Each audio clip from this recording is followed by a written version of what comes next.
Prime Minister Malcolm Turnbull is expected to deliver a national security statement to Parliament tomorrow.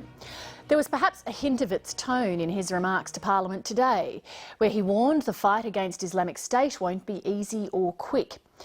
There are signs of tension within the government over the issue, with a number of government backbenchers calling for boots on the ground in Syria. And the Labor Deputy Chairman of a key National Security Committee says he's frustrated with what he considers little progress against IS and that people are asking why it hasn't already been defeated. Here's political correspondent Sabra Lane. Paris, France, the home of freedom, has been assaulted. We have a common purpose and a common strategy. We are intensifying our cooperation on counter-terrorism with all of our partners in the region. During the past 10 days, the Prime Minister's travelled the globe to attend 3 international summits. The Paris terrorist attacks dominated each. The tragedy has also dominated the political agenda here. Paris, the city of light, was assaulted by godless ISIL murderers who blasphemously claimed to be killing in the name of God, who claimed to be killing in the name of Islam, but defamed and blasphemed Islam itself. Back in Canberra this morning, one of Mr Turnbull's first duties was to chair a face-to-face meeting of the National Security Committee of Cabinet. Then came a sombre speech in Parliament about Paris and other terror strikes on Beirut, Mali and the downing of a Russian airliner. This will not be an easy fight, nor will it be quick. But our mission to disrupt, degrade and destroy the terrorists is making progress. A lasting defeat of ISIL will require a political settlement in Syria and Iraq. There are some signs of progress in that regard, but it is very early days. There's a small group of backbenchers who think progress would be bolstered in a big way with boots on the ground in Syria. The former Prime Minister, Tony Abbott, led the call last week. He was backed today by the former Defence Minister, Kevin Andrews. Well, I'm not talking about sending in battalions or, large numbers. Mr Andrews argues the coalition's campaign in Syria needs to be adjusted.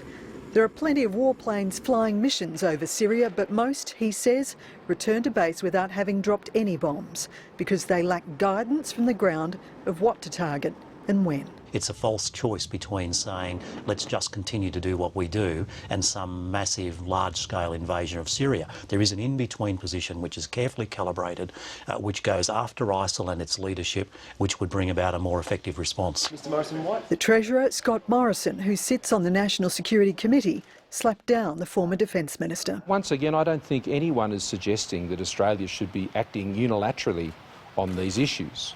And to suggest that we should take some unilateral action in this area, I would find very surprising, and I'm sure that's not what the former Defence Minister would be suggesting. That would be contrary to everything that was previously being done, and equally under his own administration. Kevin Andrews and other backbenchers say a clear strategy is needed for quashing Islamic State in Iraq and Syria. Yet much of what they're saying is being viewed through a prism of leadership. They're Abbott supporters, and implicit in their criticism is that the new Prime Minister is weak on national security, even though Malcolm Turnbull hasn't altered the Abbott strategy, because he's following the advice from defence and intelligence chiefs. What he has done is changed the tone of the debate. But the disappointment about the war's progress and tactics isn't isolated to the government benches. Labor MP Anthony Byrne is the Deputy Chairman of Parliament's Intelligence and National Security Committee. I get frustrated about the fact when I hear that we're actually gaining advantage when I don't see us actually having a substantial victory, if you want to use that term. Some would believe, in the communities that I deal with, in fact, that we are losing that battle, that we do need to do a lot more, not just in terms of counter-radicalisation programs, but a more holistic approach to deal with this menace. His electorate of Holt in Victoria is home to Endeavour Hills, the scene of a terrorism attack last year where a radicalised teen stabbed 2 police officers before he was killed. Mr Byrne says the Muslim Australians in his electorate are bewildered by the lack of progress against Islamic State. They're asking, as a starting point, could you remove this menace from the Middle East? Because it's affecting their families. It's their sons, it's their daughters that it's impacting. And they're asking me the question, why is it taking so long? As I've said to others, there's more ordnance dropped in 2 months after September 11 when coalition forces attacked Afghanistan than in 16 months in Iraq and Syria. And people are asking us, well, why? Are we serious about dealing with this threat? When are you going to remove this threat?